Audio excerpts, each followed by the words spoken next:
Great team win. Proud of the coaches, proud of the team. A lot of guys contributed. Did a lot of good things. Created turnovers, third down, stopped them on defense, converted on offense. And it was on a big platform against a team that was hot. And we wanted to be physical and dominate the line of scrimmage. I thought we did early in the game, and Fisher's play early in the game was a huge play. So with that, I'll open it up to questions. Is on your left, Zach? Curt talked about the line of scrimmage, particularly with the defense. Your tier guys, you talked in the season about kind of replace all the production and experience you guys had there. Maybe one of your question marks. Obviously stepped up the growth, success, development. What do you kind of attribute that to with those guys like Tyreek and Mario?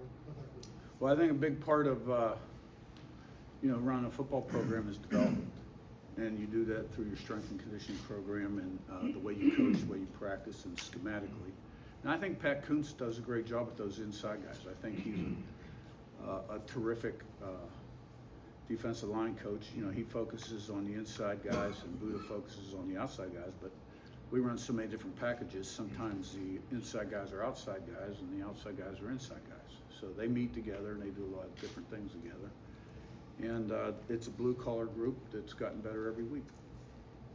Zach, your left and back. Curt, kind of a double barrel question. First of all, how is Aiden Fisher, and kind of secondly, Isaiah Jones steps into, I would imagine, not just more snap, but more responsibility when Fisher's not on the field. Just how did you see him kind of grow into that today? Yeah, well, Isaiah Jones has really taken a big step this year, and we've talked about that quite a bit in the past, and making a lot of plays. Fisher made a huge play early in the game, and we took him out kind of precautionary, but we'll do the X-rays, the MRIs, and see what those say. Matt, upper left, and Sammy. Coach, Jed ran for, I think, 267 yards. Felt like as you got in the second, third quarter, really imposed your will on them. Backs really ran hard, broke some tackles. I think you had 150 yards in those two quarters. Just your thoughts on the O-line and the job of the running backs today. Yeah, our backs run hard all the time. They really do, him being black. And when a team, when you start to see them wave the white flag, so to speak, and break their will, it takes a while. It usually happens sometimes in the third quarter, and that may have been what happened here. And then Martin came in, made some good runs. It's great credit to the offensive line and tight ends also. So it's good to see those rushing totals back up again. Sammy on your left and Ravi. Coach, on both sides of the ball, you guys were really good on the money downs, the third and fourth down.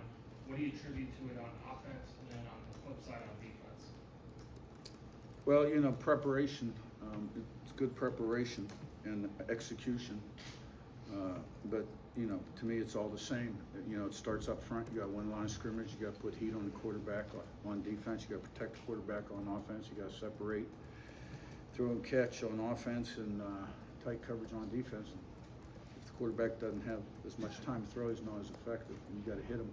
So I think Bryant Haynes is difficult to prepare against. Does a lot of different stuff. I thought UCLA's guy was difficult to prepare against, and I don't think we separated extremely well against press coverage today. Now we had some extended plays in the past game. But the credit all goes to the assistants and the players. Ravi on your left and Jake. Yeah, but your thoughts on how dominant your defense has been all season? I think it's 6 offensive touchdowns allowed in 8 games. Just your thoughts on how well they've played and how many different guys have made impact plays. Yeah. How many touchdowns on the year? I believe it's 6 offensive allowed in 8 games. Yeah, and we played 8 games. Not bad. Yeah, it's pretty good. Bryant does a great job. The kids respond. They have a lot of pride. We got some DBs back there that have really good ball skills too, like the safeties. As much as I like to get on them about being late to get lined up and stuff like that, they got really good ball skills.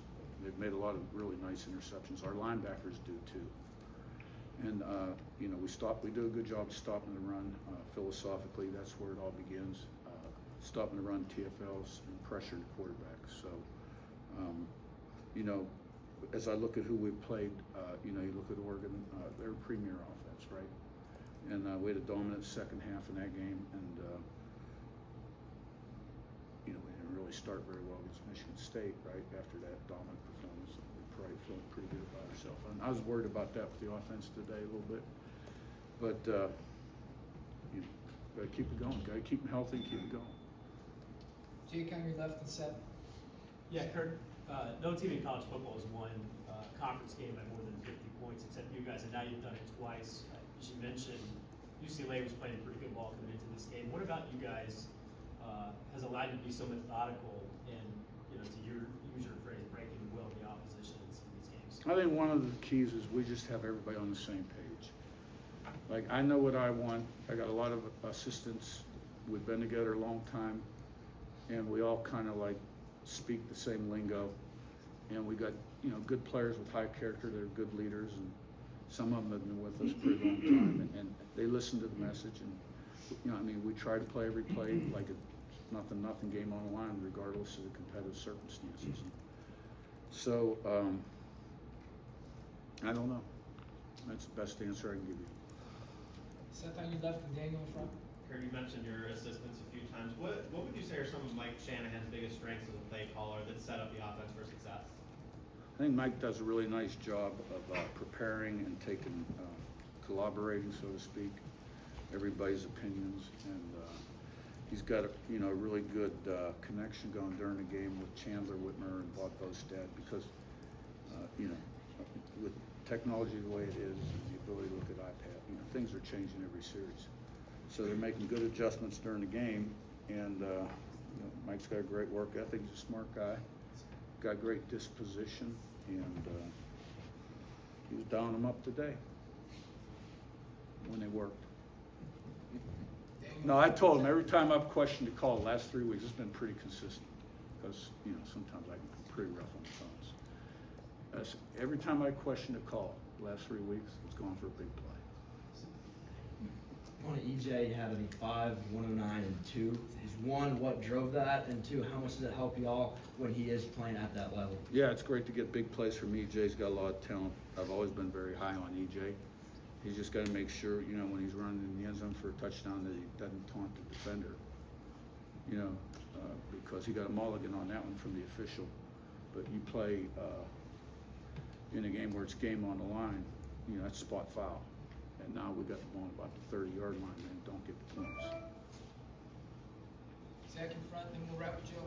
Coach, the TFL's the sacks are one thing for Isaiah Jones. What has he shown you, though, this season that's given you the trust to give him the green dot in a situation like that with Aiden going down? Well, everything's earned, not given, and he's earned everything he's got. And he's a real smart player, just like Fisher is. And Fisher was just a year ahead of him in his development, because when Isaiah came here as a freshman, he was injured. And you know, he's really stepped up and taken a huge step this year, and he's still a young guy, and you know, he knows the ins and outs of the defense just like Aiden does. Joe, third row on your right. Coach, Fernando was making some plays, extending the ball, improvising a bit like the touchdown to each of the second one, and then, you know, using his legs to get downfield. What were your thoughts of his performance? Yeah, I mean, because we weren't doing a great job of separating on a perimeter, but fortunately the protection was great, and they had lost contain, and you know, he's a mobile guy. He can extend plays and make plays on the move, and made a couple really nice throws and runs, and so you know, he's a good player. I think we all know that, and a big part of the reason we are where we are. All right, thanks, guys. Thank you.